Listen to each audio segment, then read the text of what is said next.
বিসমিল্লাহির রহমানির রহিম। Anwara college online ক্লাসে স্বাগতম। আজ আমি স্নাতক দ্বিতীয় বর্ষ মুসলিম দর্শনের আল ফারাবির বিশ্বতত্ত্ব নিয়ে আলোচনা করব।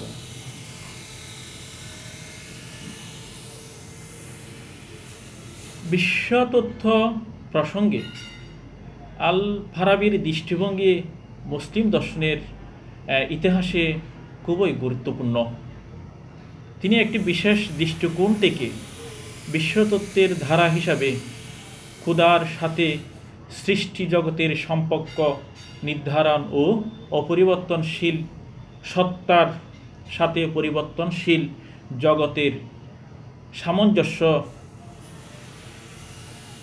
বিধানের প্রক্রিয়া সম্পর্কে আলোচনা করেন।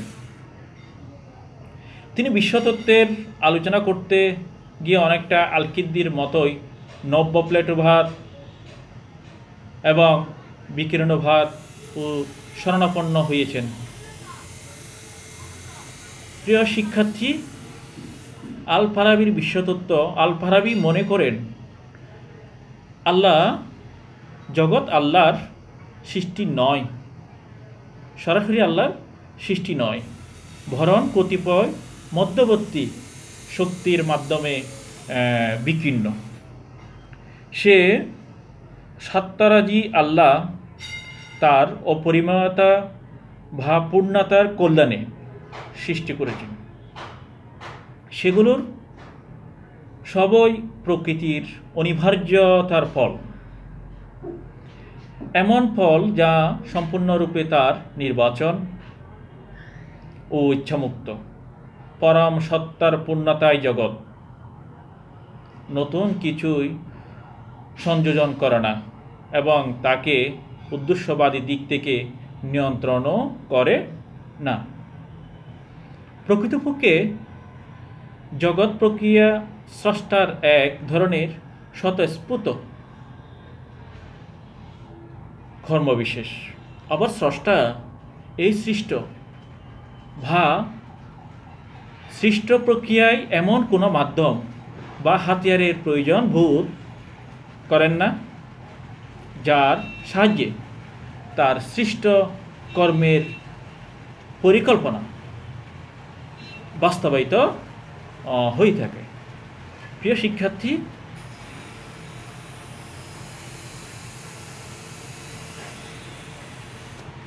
শিক্ষার্থী, অন্যদিকে এমন কোনো বাহ্যিক বা অভ্যন্তরীণ অন্তরায় নেই যা এ চিরস্থায়ী সৃষ্টি প্রক্রিয়াকে ব্যাহত করতে পারে। পরম আদি সত্তা থেকে সর্বপ্রথম বিকীর্ণ সত্তা হিসাবে হচ্ছে আদি বুদ্ধি তার স্রষ্টা ও নিজের সম্পর্কে উপলব্ধি করতে পারে। প্রিয় শিক্ষার্থী, আদিবুদ্ধির এই উপলব্ধি ক্রিয়া থেকে সৃষ্ট হয়েছে দ্বিতীয় বুদ্ধি, আর দ্বিতীয় বুদ্ধির উপলব্ধি ক্রিয়া থেকে সৃষ্ট হয়েছে দুর্বুদ্ধি। যখন দ্বিতীয় বুদ্ধি তার স্রষ্টাকে উপলব্ধি করে তখন অদ্ভুত ঘটে তৃতীয় বুদ্ধির।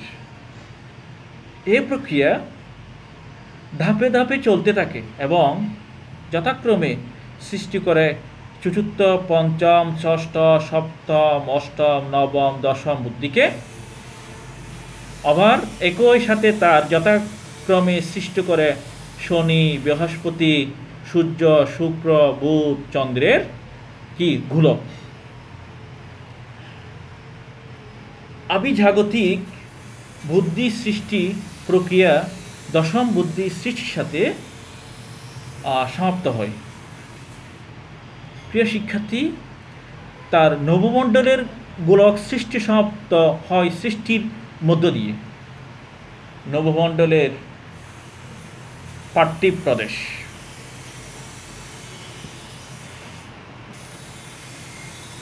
শিক্ষার্থী, উল্লেখ্য যে স্রষ্টা এবং নিজের সম্পর্কে আদি বুদ্ধি উপলব্ধি করতে পারে। দ্বিতীয় বুদ্ধির সৃষ্টি হয় এই আদি বুদ্ধির উপলব্ধি থেকে। দ্বিতীয় বুদ্ধি যখন নিজের সম্পর্কে চিন্তা করে তখন সৃষ্টি হয়, এবং যখন স্রষ্টা সম্পর্কে চিন্তা করে তখন সৃষ্টি হয় তৃতীয় বুদ্ধি। প্রিয় শিক্ষার্থী, নিজ সম্পর্কে তৃতীয় বুদ্ধি চিন্তা করে তখন সৃষ্টি হয় নক্ষত্র,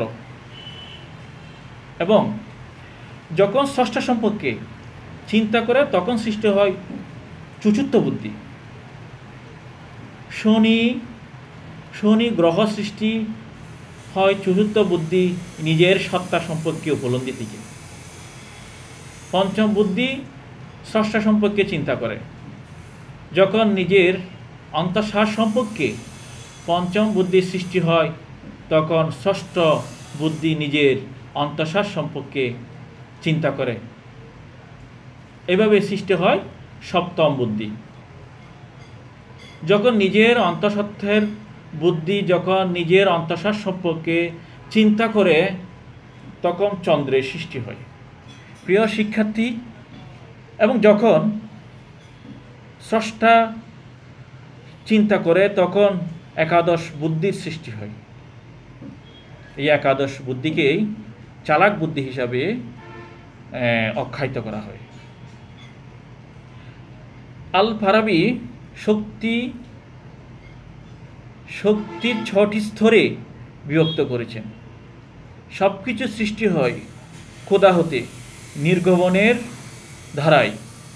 আদিসত্ত্ব প্রথম শক্তি 9 প্রকার বুদ্ধি মিলে একসাথে গঠন করে দ্বিতীয় স্তরে সত্য চরম বুদ্ধি এভাবে সৃষ্টি হয়। প্রিয় শিক্ষার্থী, স্বল্পতম সংমিশ্রণের মাধ্যমে সর্বশ্রেষ্ঠ পর্যায়ে মানুষের সৃষ্টি। স্বর্গীয় আধ্যাত্মিক শক্তির প্রভাব রয়েছে এ প্রতিটি সংমিশ্রণ ও বিবর্তনের ক্ষেত্র। আধ্যাত্মিক শক্তি দ্বারা স্বর্গীয় মণ্ডলসমূহ নিয়ন্ত্রিত। তুলনামূলকভাবে কম শক্তিসম্পন্ন গ্রহগুলো বেশি শক্তিসম্পন্ন গ্রহের দিকে আকৃষ্ট হয়। শিক্ষার্থী, আল ফারাবির পদার্থবিদ্যা সম্পর্কে জ্যোতির্বিদদের মতামত সাথে একইভাবে দশম বুদ্ধি থেকে বিকীর্ণ হয় আকাশ। এ পার্থিব জগতের আবির্ভাব জড় ও আকারের বিভিন্ন প্রকার মিলন বিচ্ছেদের মাধ্যমে। জড় ও আকারের সমন্বয়ে সৃষ্টি আর বিচ্ছেদের ধ্বংস, সূর্যের গতিতে উত্তাপ শীতলতার মাধ্যমে অনিবার্যভাবে পরিবর্তন সূচিত হয়। প্রিয় শিক্ষার্থী, আল ফারাবি এই 10 বুদ্ধির মতবাদের মাধ্যমে গতি পরিবর্তনের সমস্যা সমাধানের চেষ্টা করেছেন।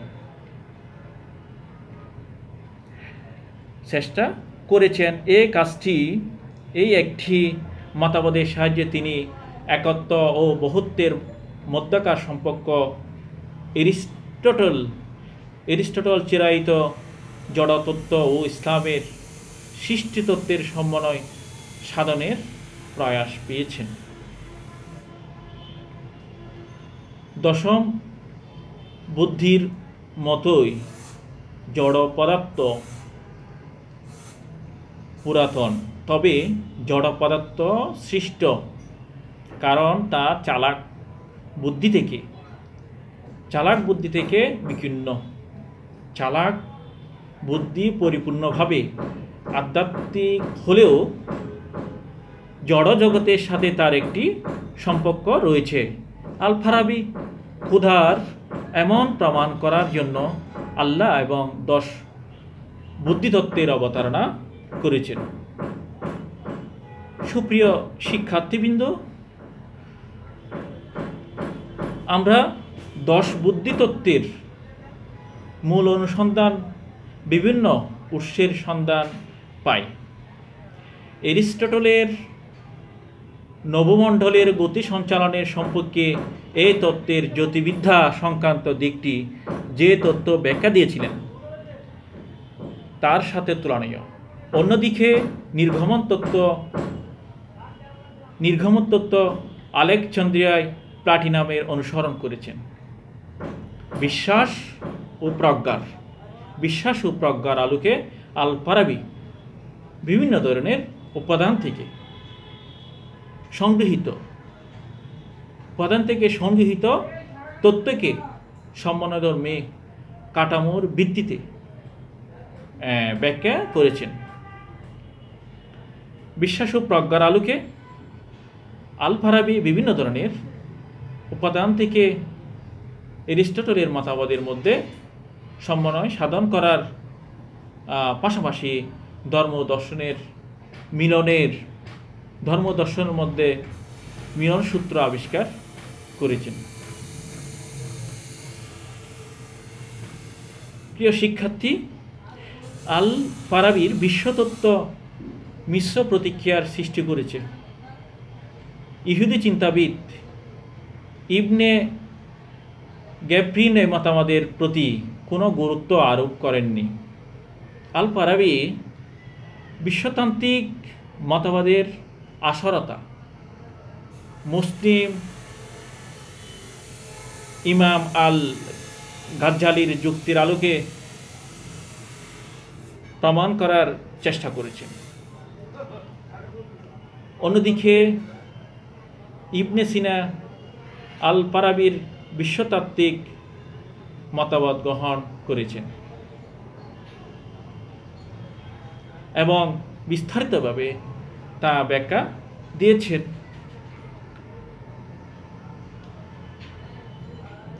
ইহুদি দার্শনিক এ মতবাদ গ্রহণ করেছেন, বিভিন্ন ইহুদি দার্শনিক। সুতরাং ফারাবির বিশ্বতত্ত্বের গুরুত্বকে অস্বীকার করা যায় না। প্রিয় শিক্ষার্থীবৃন্দ, সুতরাং আমরা বলতে পারি এই বিশ্বতাত্ত্বিক মতবাদকে সাফল্যজনক বলা যেতে পারে, কারণ বিশ্বতত্ত্ব সম্পর্কে কোরআনে অনেক আয়াত রয়েছে। সুতরাং এরিস্টটলের মতবাদ ও আল ফারাবির ব্যাখ্যা কতখানি কোরআন সম্মত তা তুলনামূলক আলোচনা করলে বোঝা যাবে। যতদূর জানা যায় কোনো অবস্থায় তিনি ইসলামী আদর্শ থেকে বিচ্যুত হননি। তিনি একজন কাল অতিক্রান্ত মহান চিন্তানায়ক। সুতরাং মুসলিম দর্শনে তার অবদান অনস্বীকার্য।